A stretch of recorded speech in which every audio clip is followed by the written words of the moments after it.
ನಮಸ್ಕಾರ.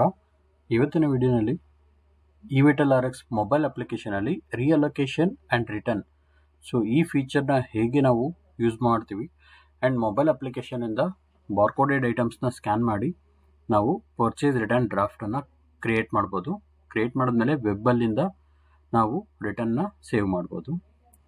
ಆ ಒಂದು ಫೀಚರ್ನ ಯೂಸ್ ಮಾಡೋದಕ್ಕೆ ಇವಿಟಲ್ RX ಮೊಬೈಲಲ್ಲಿ ಲಾಗಿನ್ ಆಗಿದ ನಂತರವಾಗಿ ಅಕೌಂಟ್ ಆಪ್ಷನ್ನ ಕ್ಲಿಕ್ ಮಾಡಿ ರಿಅಲೋಕೇಶನ್ ಆ್ಯಂಡ್ ರಿಟರ್ನ್ಸ್ ಈ ಆಪ್ಷನಲ್ಲಿ ಕ್ಲಿಕ್ ಮಾಡಿದ್ರೆ ಇಲ್ಲಿಂದ ನಾವು ಸ್ಕ್ಯಾನ್ ಮಾಡಿ ಪ್ರಾಡಕ್ಟನ್ನು ಡ್ರಾಫ್ಟಿಗೆ ಆ್ಯಡ್ ಮಾಡ್ಕೊಳ್ಬೋದು.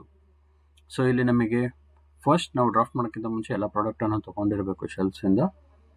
ಅದಾಗಿದ ನಂತರವಾಗಿ ಐಟಮ್ನ 1 by 1 ನಾವು ಸ್ಟಾರ್ಟ್ ಮಾಡ್ಬೋದು.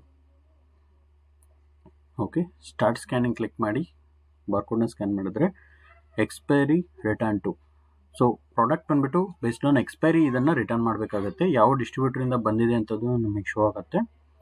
ಪ್ರಾಡಕ್ಟ್ ಡೀಟೇಲ್ಸ್ ಇಲ್ಲಿರುತ್ತೆ. ಅದನ್ನು ಆ್ಯಡ್ ಟು ಡ್ರಾಫ್ಟ್ ಆಪ್ಷನ್ನ ಕ್ಲಿಕ್ ಮಾಡಿದ್ರೆ ನಮಗೆ ಈ ಒಂದು ಪ್ರಾಡಕ್ಟ್ ಎಕ್ಸ್ಪೈರಿ ರಿಟರ್ನಲ್ಲಿ ಡ್ರಾಫ್ಟು ಕ್ರಿಯೇಟ್ ಆಗಿರುತ್ತೆ. ಇದನ್ನು ವೆಬ್ಬಲ್ಲಿ ನಾವು ಚೆಕ್ ಮಾಡ್ಬೋದು. ನೆಕ್ಸ್ಟ್ ಐಟಮ್ನ ಸ್ಕ್ಯಾನ್ ಮಾಡ್ತೀವಿ. ಈ ಒಂದು ಐಟಮ್ ಯಾವ ಕ್ಯಾಟಗರಿಯಲ್ಲಿ ಬರುತ್ತೆ ಅಂದರೆ ನಾನ್ ಮೂವಿಂಗ್ ರಿಅಲೋಕೇಟ್ ಟು ಅಂತ ಹೇಳಿ, ಅಂದರೆ ನಾನ್ ಮೂವಿಂಗ್ ಐಟಮ್ ಆಗಿರುತ್ತೆ. ಯಾವ ಡಿಸ್ಟ್ರಿಬ್ಯೂಟರಿಂದ ಬಂದಿದೆ ಅನ್ನೋದು ಶೋ ಆಗುತ್ತೆ. ಇದನ್ನು ಆ್ಯಡ್ ಟು ಡ್ರಾಫ್ಟ್ ಆಪ್ಷನ್ನ ಕ್ಲಿಕ್ ಮಾಡಿ ನಾವು ರಿಟರ್ನ್ ಡ್ರಾಫ್ಟನ್ನು ಕ್ರಿಯೇಟ್ ಮಾಡ್ಬೋದು. ಪರ್ಚೇಸ್ ರಿಟರ್ನ್ ಡ್ರಾಫ್ಟು ಕ್ರಿಯೇಟ್ ಆದಮೇಲೆ ನಾವು ಕಂಪ್ಲೀಟ್ ಆಪ್ಷನ್ ಫಿನಿಶ್ ಅಲೋಕೇಶನ್ ಆಪ್ಷನ್ನ ಕ್ಲಿಕ್ ಮಾಡಿ ಓಕೆ ಕೊಟ್ಟ ಮೇಲೆ ಈಗ ನಮಗೆ ಡ್ರಾಫ್ಟು ವೆಬ್ಬಲ್ಲಿ ಕ್ರಿಯೇಟ್ ಆಗಿರುತ್ತೆ. ವೆಬ್ಬಲ್ಲಿ ಇದು ಹೇಗೆ ವರ್ಕ್ ಆಗುತ್ತೆ ಆ್ಯಂಡ್ ಅಲ್ಲಿಂದ ಹೇಗೆ ಸೇವ್ ಮಾಡಬೇಕು ಅನ್ನೋದನ್ನ ವೆಬ್ ಆಪ್ಷನಲ್ಲಿ ಚೆಕ್ ಮಾಡೋಣ. ವೆಬ್ ಅಪ್ಲಿಕೇಶನಲ್ಲಿ ಚೆಕ್ ಮಾಡಬೇಕು ಅಂದರೆ ಪರ್ಚೇಸ್ ರಿಟರ್ನ್ ಡ್ರಾಫ್ಟು ಎಲ್ಲಿ ನಮಗೆ ಅವೈಲೇಬಲ್ ಇರುತ್ತೆ ಅಂದರೆ ಅದಕ್ಕೆ ಫಸ್ಟ್ ನಮ್ಮ ಕರ್ಸರ್ನ ಪರ್ಚೇಸ್ ಆಪ್ಷನ್ ಮೇಲೆ ಕ್ಲಿಕ್ ಮಾಡಿ ರಿಟರ್ನ್ಸ್ ಆಪ್ಷನ್. ಇದರಲ್ಲಿ ನಮಗೆ ಎಲ್ಲ ಡಿಸ್ಟ್ರಿಬ್ಯೂಟರ್ ರಿಟರ್ನ್ಸಿನ ಡ್ರಾಫ್ಟ್ ಕೂಡ ಇಲ್ಲಿ ಬಂದು ನಮಗೆ ಫಿಲ್ಟರ್ ಆಗಿರುತ್ತೆ.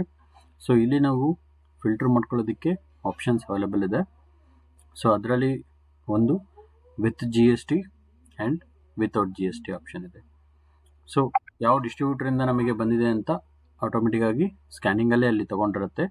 ಇಲ್ಲಿ ಮ್ಯಾನ್ಯುವಲ್ ವರ್ಕು ಕೂಡ ನಮಗೆ ರೆಡ್ಯೂಸ್ ಆಗಿರುತ್ತೆ. ಓಕೆ, ಈಗ ನಾವು non moving item and expiry return ಇದೆರಡು ಚೆಕ್ ಮಾಡೋಕ್ಕೆ ಈ ಫಿಲ್ಟರ್ ಯೂಸ್ ಮಾಡಬೇಕು. ರಿಟರ್ನ್ ಟೈಪನ್ನು with GST without GST. With GST ಆಪ್ಷನ್ನ ನಾವು ಕ್ಲಿಕ್ ಮಾಡಿದ್ವಿ ಅಂದರೆ ಅದರಲ್ಲಿ ನಾನ್ ಮೂವಿಂಗ್ ಡ್ರಾಫ್ಟು ಸೇವ್ ಆಗಿರುತ್ತೆ. ವಿತೌಟ್ GST ಆಪ್ಷನ್ನ ನಾವು ಕ್ಲಿಕ್ ಮಾಡಿದ್ವಿ ಅಂದರೆ ಎಕ್ಸ್ಪೈರಿ ಡ್ರಾಫ್ಟು ಇಲ್ಲಿ ಕ್ರಿಯೇಟ್ ಆಗಿರುತ್ತೆ ನಮಗೆ. ನಾವು ಸ್ಕ್ಯಾನಿಂಗಲ್ಲಿ ಚೆಕ್ ಮಾಡಿದ ಹಾಗೆ ಆ ಒಂದು ಡ್ರಾಫ್ಟ್ ಮೇಲೆ ಕ್ಲಿಕ್ ಮಾಡಬೇಕು. ಕ್ಲಿಕ್ ಮಾಡಿದ್ಮೇಲೆ ಎಡಿಟ್ ಮೋಡಲ್ಲಿ ಓಪನ್ ಮಾಡ್ಕೋಬೇಕು. ಅದಕ್ಕೆ ಮೋರ್ ಆಪ್ಷನ್ನ ಕ್ಲಿಕ್ ಮಾಡಿ ಎಡಿಟ್ ಆಪ್ಷನ್ನ ಓಪನ್ ಮಾಡಬೇಕು, ಫೈನಾನ್ಷಿಯಲ್ ಎಡಿಟ್. ಈಗ ಎಡಿಟ್ ಮೋಡ್ನಲ್ಲಿ ನಾವು ಇಲ್ಲಿ ವಿತ್ GST ವಿತೌಟ್ GST ಆಪ್ಷನನ್ನು ಚೇಂಜಸ್ ಮಾಡಿ ನೆಕ್ಸ್ಟ್ ಸೇವ್ ಮಾಡ್ಬೋದು. ಈ ಒಂದು ಪ್ರೋಸೆಸ್ ಮೂಲಕ ರಿಅಲೋಕೇಶನ್ ಆ್ಯಂಡ್ ರಿಟರ್ನ್ ಫೀಚರ್ನ ನಾವು ಯೂಸ್ ಮಾಡ್ಬೋದು. Thank you.